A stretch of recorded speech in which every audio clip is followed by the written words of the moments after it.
विद्यार्थी मित्रांनो, या व्हिडिओमध्ये 1 ते 10 अंक एकरेगीत लेखन कसे करतात, कोणत्या वर्गासाठी लेखन करावे, एकरेगीत 1 ते 10 अंक लिहिण्याचे फायदे काय आणि या व्हिडिओच्या शेवटी आपण गणित हस्ताक्षर सुंदर करण्यासाठी उपाय काय याची माहिती समजून घेणार आहोत। चला तर मग सुरुवात करूया। विद्यार्थी मित्रांनो, 1 ते 10 अंक एकरेगीमध्ये कसं लिहितात ते समजून घेतोय।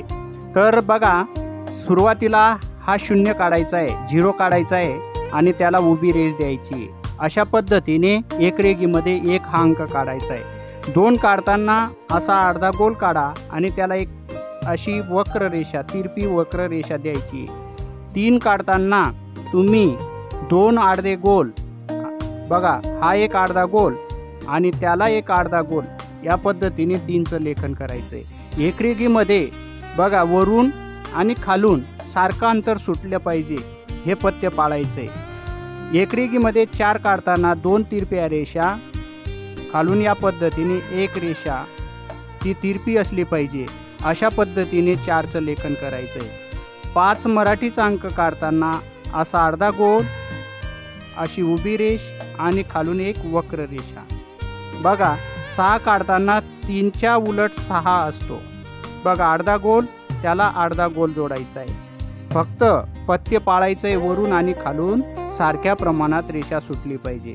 7 काढताना असा यू आकार काढायचा आहे आणि मध्ये थोडासा गोल द्यायचा आहे। अशा पद्धतीने एकरेगीत 7 काढायचा आहे। 8 काढताना एक तिरपी रेष आणि खालून वक्र रेषा, या पद्धतीने। 9चं लेखन करताना गोल आणि एक अशी वक्र रेषा। तसेच शेवटचा अंक आहे 10।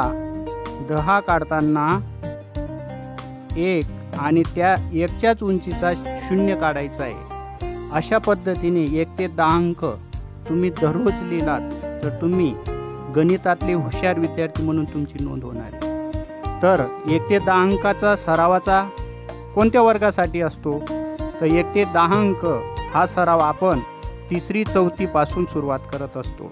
3री-4थीच्या मुलांसाठी एकरेगीमध्ये हा सराव खूप महत्त्वाचा आहे। तर याचा फायदा काय, तर सगळ्यात महत्त्वाचं 1 ते 10 अंक तुम्ही एकरेगीमध्ये मराठीत लिहिण्याचा फायदा म्हणजेच तुमचं वस्तू मोजायचं, वय सांगायचं आणि सगळ्यात महत्त्वाची 1, 2, 3, 6, 8, 10 अशा पद्धतीने तुम्हाला संख्यांची ओळख होते।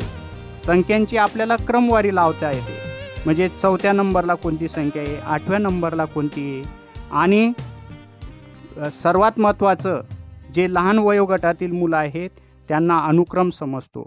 जर तुम्ही या पद्धतीने लेखन केलात, 1, 2, 3 आडव्या पद्धतीने 5 ओळीचा दररोज तुम्ही 1 ते 10 अंकाचा सराव केला तर तुमची स्मरणशक्ती आणि एकाग्रता विद्यार्थ्याची वाढणार आहे। आणि सर्वात शेवटचा मुद्दा म्हणजे विद्यार्थ्याचा खरा दागिना कोणता, तर विद्यार्थ्याचं सुंदर हस्ताक्षर। गणितामध्ये तुम्हाला चांगले मार्क मिळवायचे असेल तर गणिताची सुद्धा हस्ताक्षर असतात। तर त्यासाठी तुम्ही गणिताचे सुंदर हस्ताक्षर करताना बघा, इथून एक रेषा काढल्यानंतर सर्व डोक्यावरची एक काल्पनिक रेष सरळ असली पाहिजे, खालून एक रेषा, पायाखालची रेषा, काल्पनिक रेषा ही सरळ असली पाहिजे। या पद्धतीने इकडनं सुद्धा समांतर अंतर सुटलं पाहिजे, तेव्हाच आपले 1 ते 10 अंकचे सुंदर आणि चांगले होणार आहे। तर हा सराव खूप महत्त्वाचा आहे। तर तुम्ही दररोज 1 ते 10 अंकाचा एकरेगीमध्ये लिहाल अशी आशा बाळगतो। इथेच तासिका संपवतो। धन्यवाद।